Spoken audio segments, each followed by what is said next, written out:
మైండ్ని ట్రైన్ చేయడం ఎలా? ఫస్ట్ మైండ్ వేరు, మనం వేరు అని తెలుసుకుందాం. ఒక్కసారి ఈ విషయం అర్థం చేసుకున్నాక హూ ఇస్ ద బాస్ అన్నది డిసైడ్ చేద్దాం. మైండ్ మనకి సర్వెంట్ అనుకుంటే మైండ్ మనం చెప్పినట్లు వింటుంది.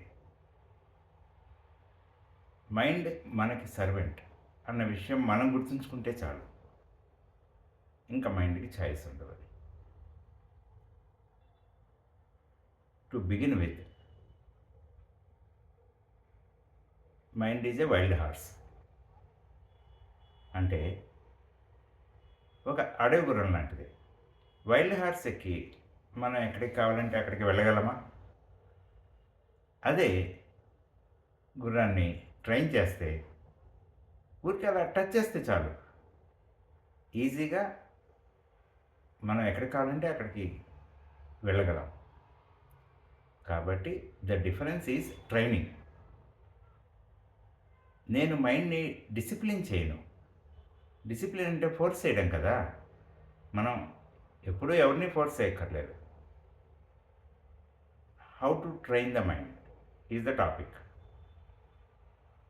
Start with small thing and go slow. అంటే ఫస్ట్ 2 minutes క్వైట్గా కూర్చోవాలి అని డిసైడ్ చేసుకుందాం మనం. సింపుల్గా 2 minutes క్వైట్గా కూర్చోండి. ఈలోపు ఫోన్ కాల్ వచ్చినా, వాట్సాప్ మెసేజ్ వచ్చినా ఇగ్నోర్ చేయాలి. ఒక 2 minutes క్వైట్గా కూర్చున్నాక ఐఎమ్ సక్సెస్ఫుల్, నా సర్వెంట్ అయిన మైండ్ నా మాట వింది అనుకోండి చాలు. మీ పని మీరు చేసుకోండి. తర్వాత whenever you are ready for next exercise, okay exercise 2, ఒక 4 minutes కూర్చొని కామ్గా నా బ్రెత్ నేను నోటీస్ చేస్తాను అనుకోండి. ఈ 4 minutesలో వాట్సాప్ మెసేజ్లు, ఫోన్ కాల్ లాంటివన్నీ ఇగ్నోర్ చేద్దాం. వీలుంటే డోర్ లాక్ చేసి ప్రశాంతంగా ఒక క్వైట్ ప్లేస్లో, ఏ బెడ్రూమ్లోనో బాల్కనీలోనో కూర్చొని ఈ 4 minutes డెడికేట్ చేయండి. అంటే మీరు మధ్యలో ఆపి కాలింగ్ బెల్కి రెస్పాండ్ అవ్వకపోయినా మీ లైఫ్లో మీకేం తేడా రాదు అని అనుకొని ప్రశాంతంగా ఈ 4 minutes ఈ ఎక్సర్సైజ్ కోసం డెడికేట్ చేయండి. So second exercise breath notice చేద్దాం అనుకుంటే క్వైట్గా 4 minutes కూర్చొని సింప్లీ నోటీస్ ద బ్రెత్. అంటే శ్వాస పీల్చడం, వదలడం నోటీస్ చేస్తాం అంతే. బ్రీతింగ్ ఎక్సర్సైజ్ చేయక్కర్లేదు. అలా నోటీస్ చేస్తూ 4 minutes కూర్చున్నాక సక్సెస్ఫుల్, నా మైండ్ నేను చెప్పినట్లు ఉంది అని లేచి వెళ్ళి మీ పని మీరు చేసుకోండి.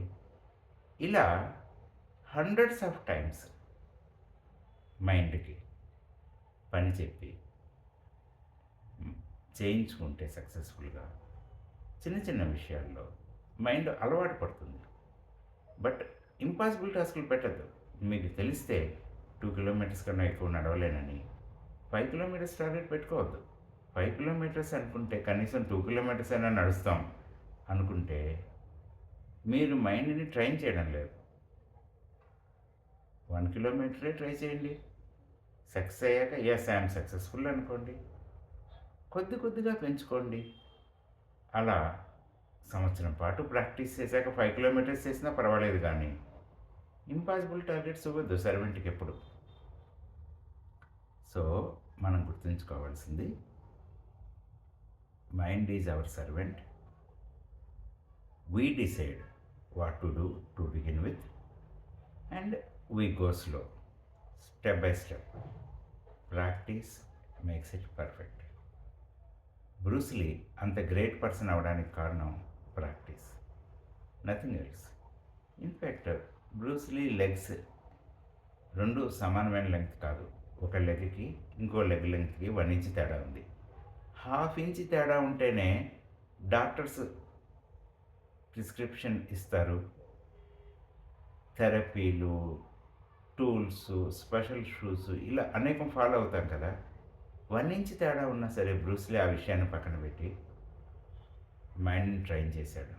Simply by practising thousands of times every week, thousands of times again and again. అలా ప్రాక్టీస్ చేయడం వల్లే బ్రూస్లీ ఆ లెవెల్కి వెళ్ళాడు. So coming back to the point, mind is our servant, we decide how to use our servant. రేపు morning 5కి alarm పెట్టుకోవాలి, లేవాలి అనుకుంటే ముందే డిసైడ్ చేసుకోండి. అలారం మోగినప్పుడు లేవాలా ముందుగా డిసైడ్ చేసుకుంటే అప్పుడు మైండ్ లేదులే ఇంకాసేపు పడుకుందాం అని చెప్పినా సరే, no I have decided to get up అని లేచి అట్లీస్ట్ బెడ్ మీద కూర్చోండి. That is better than following mind కదా. Best of luck.